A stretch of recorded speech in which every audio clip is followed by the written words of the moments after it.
Good morning to all. Welcome to Saro's kitchen. இன்றைக்கி நம்ம சமைக்க போகிறது ஈரல் வறுவல். அனிமிக்காக இருக்கிறவங்க, குழந்தைகள், பெரியவர்கள் எல்லாருமே இதை சாப்பிட்லாம். ரொம்ப tasty, simple and easy recipe தான் இது. இதை எப்படி செய்கிறதுன்னு இப்போ நம்ம பார்க்கலாம். நான் 1/4 கிலோ ஈரல் எடுத்திருக்கேன். இதுக்கு பார்த்திங்கன்னா மிளகுத்தூள், ஒரு மீடியம் சைஸ் வெங்காயம், ஒரு தக்காளி, இது நம்ம மட்டன் மசாலா, அதாவது நம்ம வீட்லேயே அரைச்சது எல்லாமே இதில் நம்ம சேர்த்துருக்கோம்.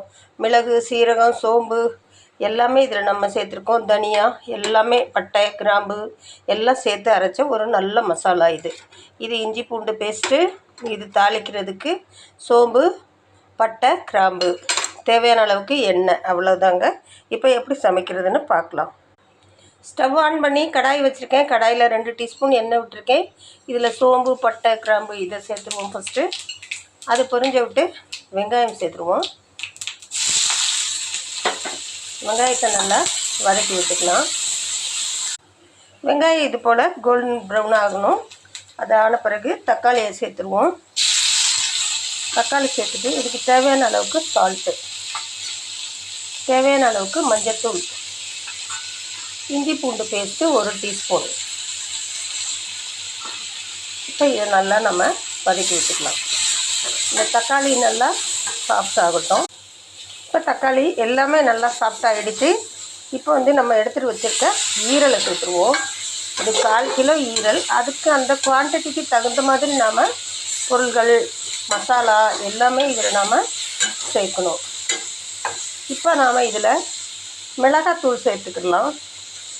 மட்டன் மசாலா இதையும் இது கூடவே சேர்த்து நல்லா வதக்கி விட்டுக்கலாம். ஒரு 2 நிமிஷம் இது வதங்கட்டும். கொஞ்சமாக தண்ணி சேர்த்துக்கலாம். இப்போ இதில் கருவேப்பிலையை சேர்த்துடலாம். சேர்த்துட்டு கொஞ்சம் தண்ணி ஊற்றினோம்னாலே போதும் இதுக்கு. இப்போ இதை கலந்து விட்டு மூடி போட்டு ஒரு 5 நிமிஷம் நல்லா குக் பண்ணி எடுத்துக்கலாம். அவ்வளவுதான். ரொம்பவே சிம்பிளான, ஈஸியான, ஹெல்த்தியான இந்த ஈரல் வறுவல் ரெடி ஆயிடுச்சு. இதில் நம்ம இப்போ கொஞ்சம் மல்லித்தலையை தூவிக்கலாம். அவ்வளோதாங்க, ஈரல் ஃப்ரை ரெடி. இந்த வீடியோ உங்களுக்கு பிடிச்சிருந்துச்சுன்னா லைக் பண்ணுங்கள், உங்கள் ஃப்ரெண்ட்ஸ் அண்ட் ஃபேமிலிக்கு ஷேர் பண்ணுங்கள், கமெண்ட் பண்ணுங்கள், சப்ஸ்கிரைப் பண்ணுங்கள். மீண்டும் ஒரு நல்ல வீடியோவில் நாம் சந்திக்கலாம். தேங்க்யூ.